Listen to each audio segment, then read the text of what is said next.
Hello young gentleman. Apa lu pengen menjadi pribadi yang berkarisma? Apa lu kepengen mendapatkan respect dari teman-teman lu? Di video ini gue bakal ngasih tahu pilar atau enggak fondasi apa yang dibutuhkan agar lu bisa dianggap menjadi pribadi yang berkarisma. Video ini gue bakalan bagi dua. Yang satu mindset dan yang satu adalah hal yang bisa kalian lakukan. Dan gue yakin lu pasti bisa. Karena pada dasarnya untuk menjadi pribadi yang berkarisma itu tidak datang dari dilahirkan. Namun itu sebuah karakter yang bisa kita bentuk.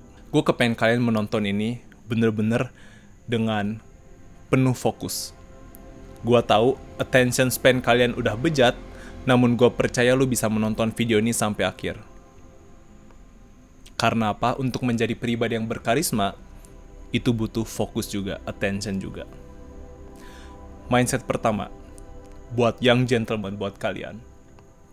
Untuk menjadi pribadi yang berkarisma adalah harus memiliki 3 prinsip ini.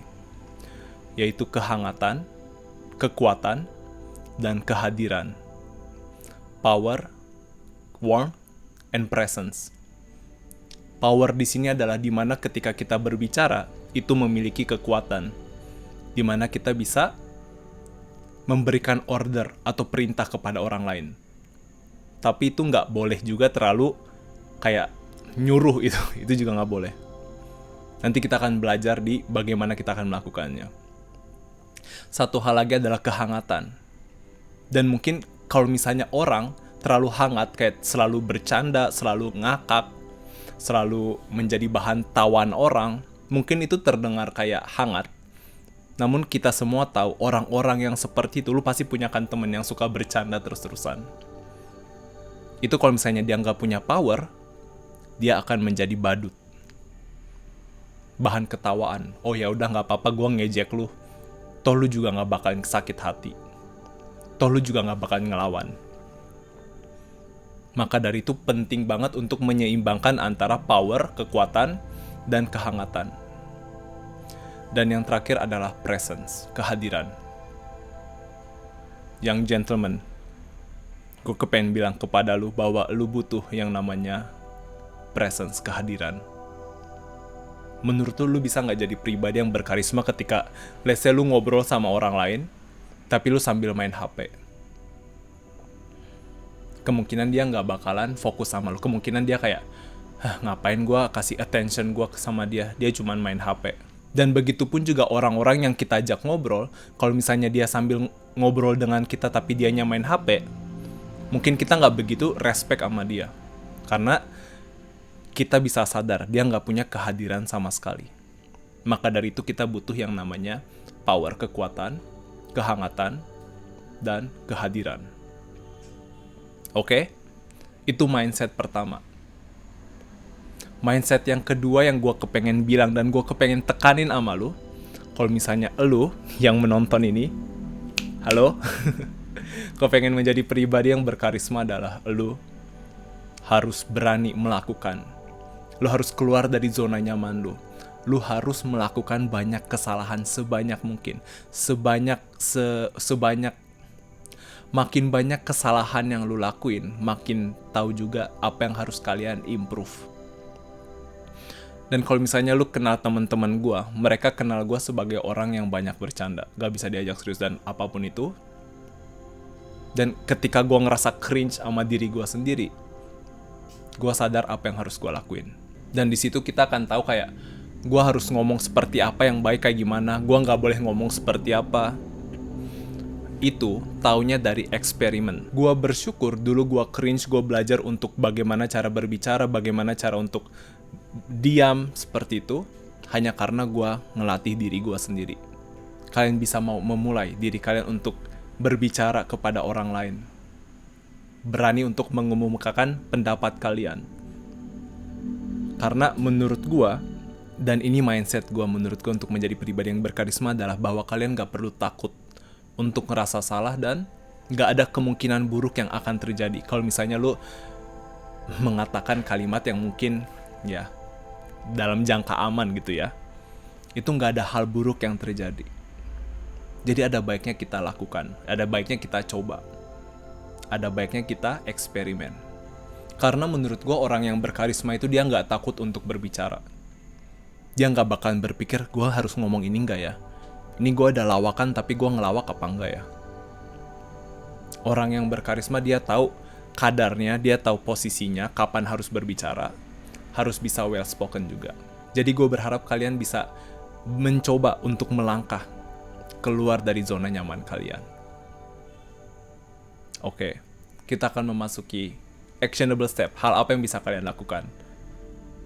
Buat yang gentleman di sana yang sedang menonton video ini, ada satu prinsipal yang menurut gue penting banget, yaitu ingat nama mereka.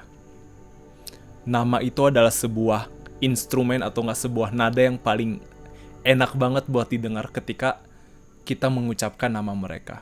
Mereka seneng banget, oh nama gue diingat. Kalau misalnya kita bertemu sama orang lain, pasti akan ada baiknya kalau misalnya kita mengingat nama dia. Dia akan kayak, oh ya gue seneng deh nama gue diingat sama dia. Kalau misalnya kalian bener-bener gak bisa mengingat nama orang, gue saranin ketika kalian kenalan sama dia, langsung tulis di HP. Dan kalau misalnya kalian bisa tulis juga ciri-cirinya dia, hal-hal yang bener-bener membuat gue mengingat sama si Doni itu. Jadi bayangin, kalau misalnya dia orang karisma, ketika dia lagi berjalan gitu ya di koridor gitu, dia bisa nyapa banyak banget nama orang.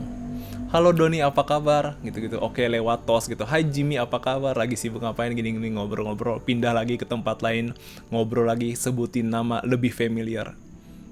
Dan gue kasih tips sedikit aja. Coba ngobrol sama dia, tapi jangan pakai kata lu, tapi sebut nama dia. Oh ya, emang Doni lagi sibuk ngerjain PR? Emang Doni lagi sibuk ini hobi apa gitu-gitu? Doni tanyakan menggunakan nama dia. Itu jauh lebih impactful, jauh lebih connected bahasanya kali ya, daripada pakai kata lu. Itu mungkin first impression yang bisa gue berikan kalau misalnya kalian bertemu dengan orang asing. Hal kedua, tanyakan hal yang lagi dia sibukin. Gak ada topik yang menurut gue cukup menarik daripada tentang dirinya sendiri. Semua orang seneng banget ngebahasin tentang kegiatannya dia. Itu jauh lebih mudah untuk connect dengan dia dibandingkan kita berbicara terus tentang diri kita sendiri. Make sense gak sih? Hal ketiga, kalau misalnya kalian pengen level up lagi untuk menjadi pribadi yang lebih berkarisma, gua saranin kalian belajar bahasa tubuh. Buat bahasa tubuh kalian seakan bener-bener megah. Expansive body gesture, yang artinya adalah badan itu tidak terlalu introvert, terlalu masuk ke dalam, tapi dibuka. Kayak sekarang kayak gini. Seakan tidak ada permasalahan di depan kita. Karena dengan kita berbadan megah kayak gitu, orang bisa lihat dari kejauhan, wah dia ada confidence-nya, wah dia pede ya, wah kelihatannya dia positive vibe banget ya. Dan hal itu bisa kelihatan dari body language aja. Oh, tips kecil lagi, chin-nya dinaikin. Sedikit naik. Sedikit aja, jangan terlalu naik. Itu jadi kelihatan orang sombong. Naikin dikit. Begitupun juga ketika kita sedang berjalan. Oke, next step yang bisa gue berikan adalah coba untuk menjadi pribadi yang tidak mengeluh sama sekali. Hey Raven, tadi di perjalanan gimana kesini? Macet ya? Aduh iya nih, ini jalan macet banget, gue males banget sampai keringetan, gue capek. Orang gak butuh dengerin hal-hal yang negatif. Orang pengen udah cukup banyak hal negatif di dalam kehidupan kita masing-masing. Jadi ada baiknya ketika kita ngobrol dengan orang lain, penuh dengan rasa fantastik, rasa kebanggaan, rasa gimana tadi di perjalanan? Iya tadi ada agak sedikit macet, tapi gak apa-apa, gue excited banget ketemu sama kalian. Gue seneng banget hari ini kita bisa ketemu, kita bisa ngobrol. Itu jauh lebih positive vibe, itu jauh lebih happy untuk didengar. Karena kemungkinan orang tahu gitu kalau jalan tuh pasti bakalan macet, pasti bakalan nyebelin apapun itu.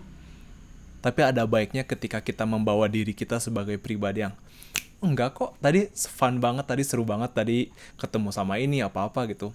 Itu jauh lebih berkarisma daripada kayak bersungut-sungut. Oh ya, komplain sana, komplain sini. Gue yakin lu pasti bisa.